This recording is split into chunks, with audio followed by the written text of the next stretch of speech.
نحمدہ ونصلی ونسلم علی سیدنا و مولانا محمد رسولہ النبی الامین المکین الحنین الکریم الرؤوف الرحیم، اما بعد، بسم اللہ الرحمن الرحیم۔ محترم مشائخ اعظام، علماء کرام، معزز اساتذہ و طلباء، خواتین و حضرات اور جملہ سامعین و ناظرین، اللہ رب العزت کا شکر ہے جس کی توفیق سے ہم دفاع شان سیدنا صدیق اکبر و سیدنا فاروق اعظم رضی اللہ تعالی عنہ کے ایک سلسلہ وار موضوع پر گفتگو کر رہے ہیں، اور اب ہماری گفتگو جو سلسلہ وار جاری تھی قریب الاختتام ہے۔ آج کی نشست میں ہم جن موضوعات پر انشاءاللہ تعالی روشنی ڈالیں گے ان میں سب سے پہلے وہ واقعہ ہے جو موضوع بھی ہے اور مکذوبہ بھی ہے، ایک جھوٹا من گھڑت واقعہ ہے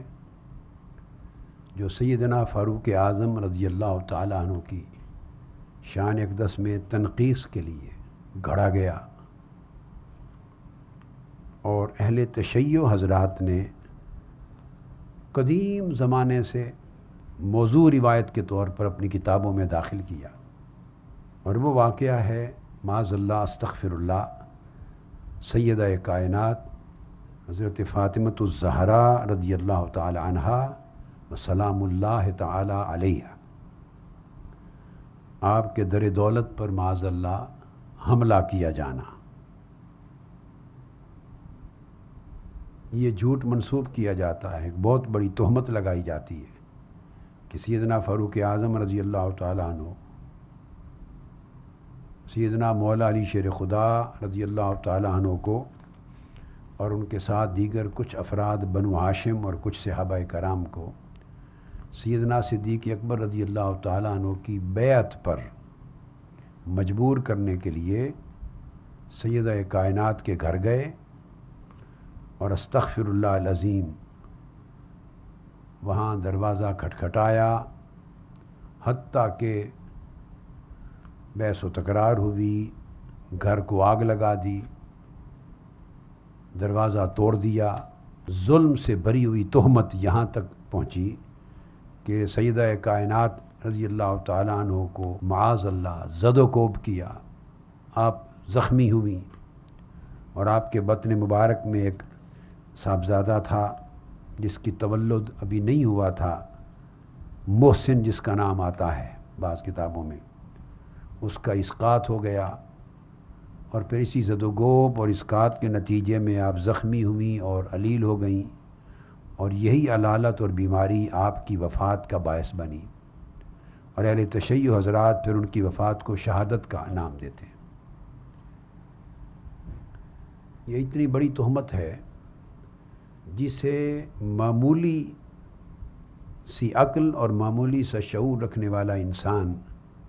جس کی طبیعت میں تھوڑا سا عدل اور انصاف ہے، غیر جانبداریت ہے، وہ اسے کسی لحاظ سے کسی بھی پیمانے پر نہ قبول کر سکتا ہے نہ تصور کر سکتا ہے۔ آج ہم اس واقعہ کے حوالے سے گفتگو کریں گے ابتدائی طور پر، اور آج کی نشست میں ساری گفتگو اور غالباً اگلی نشست میں بھی ساری گفتگو اس قسم کی روایات مکذوبہ کی اسانید پر، طرق پر جرح و تعدیل کی گفتگو ہوگی، فن رجال سے متعلق اور فن جرح و تعدیل سے متعلق۔ اب اس واقعہ کا کتابوں میں درج کیا جانا، اس کی تاریخ یہ ہے کہ سب سے پہلے ایک شخص جس نے یہ واقعہ شیعہ کتب کی تاریخ میں سب سے پہلے لکھا اور درج کیا، گویا اس واقعہ کو روایت کرنے والا تاریخ کا پہلا شخص، میں پہلے اسی سے بات کو شروع کر رہا ہوں اور اس کی پہلی ہی کتاب سے شروع کر رہا ہوں، پھر آگے یکے بعد دیگر مصادر پر انشاءاللہ آئیں گے جو اہل تشیع حضرات پیش کرتے۔ تو گویا تاریخ میں سب سے پہلی کتاب جس میں یہ جھوٹا واقعہ اور یہ تہمت اور یہ روایت مکذوبہ کوٹ کی گئی، نقل کی گئی، درج کی گئی، وہ شخص تھا سلیم بن قیس العامری الہلالی، اور اس کی کتاب کا نام ہے السقیفہ۔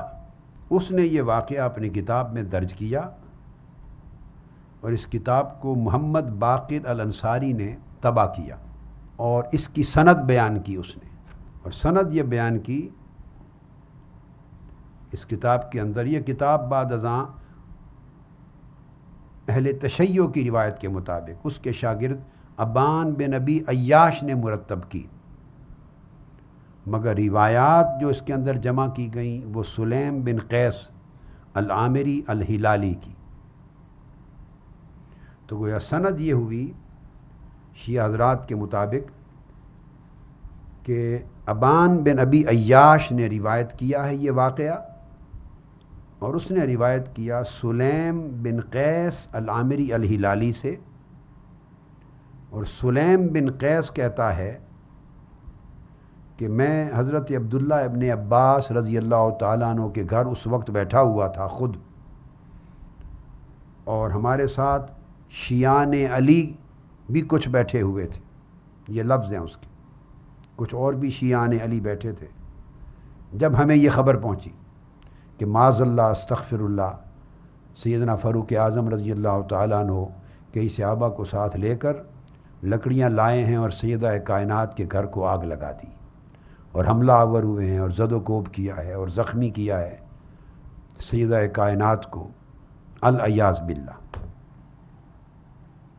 یہ روایت ہے جہاں سے وہ شروع کرتا ہے اس مضمون کو، اور کتاب کا نام اس نے رکھا ہے السقیفہ۔ بس میں نے آپ کو اختصار سے جو کچھ جھوٹی تہمت ہے وہ بیان کر دی، زائد اس پر بات کرنا وہ کم سے کم میری غیرت ایمانی گوارا نہیں کرتی کہ میں اس کا تذکرہ کروں۔ یہ واقعہ اہل تشیع حضرات کثرت سے بیان کرتے ہیں، ٹی وی پر اپنے خطابات میں مجالس میں رو رو کر ایک ہنگامہ کھڑا کرتے ہیں، ایک پورا ماحول اور سماع جذباتی قسم کا بناتے ہیں، اور لوگوں کے اہل بیت اطہار کے ساتھ اور سیدہ کائنات کے ساتھ جو محبت کے جذبات ہیں، عقیدت و ادب و احترام کے، انہیں ایکسپلائٹ کر کے ان سے کھیلتے ہیں اور آگ لگاتے ہیں، پھر مختلف کتابوں کے حوالے دیتے ہیں۔ سادہ لو انسان جن کے پاس کھنگالنے کے لیے کتب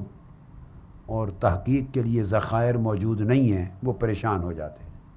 اور صاف ظاہر ہے جو نوجوان نسلیں ہیں اہل تشیع حضرات کی، وہ اپنے واعظین سے، مولوی صاحبان سے اور ذاکرین سے اس طرح کی ہنگامہ آرائی رو رو کے واویلا سن کر متاثر ہو جاتے ہیں۔ اور یہ اس طرح کے واقعات ہیں، اور ان واقعات میں سے ایک ہے جنہیں شیعہ کتب میں درج کر کے خلفائے راشدین رضوان اللہ تعالیٰ علیہ مجمعین کی کردار کشی کی گئی ہے۔ یہ سب کچھ جان بوجھ کر ان کی کریکٹر اسیسینیشن کی مہم تھی۔ اب اس واقعے کی جو روایت میں نے بیان کر دی، سب سے پہلی روایت، سب سے پہلا راوی اور سب سے پہلی کتاب تاریخ کی، اب اس پر میں جرا کرتا ہوں اور اس کی حقیقت واضح کر کے آپ کے سامنے رکھنا چاہتا ہوں۔ اور اہل تشیع حضرات، اہل علم، اہل فہم، عدل پسند طبیعتیں اور خاص طور پہ نوجوان، وہ بڑی توجہ سے بات کو سمجھیں۔ یہ شخص سلیم بن قیس، جس کی یہ کتاب اسی نام سے معروف ہے، اسے کتابوں میں کتاب سلیم بن قیس بھی کہتے ہیں، مگر اصل نام اس کا وہ السقیفہ ہے۔ یہ کتاب اٹ سیلف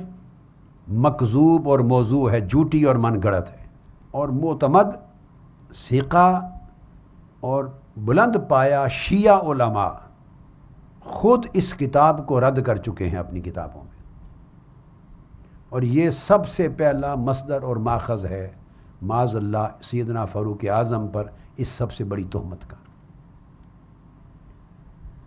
یہ کتاب سلیم بن قیس الہلالی کی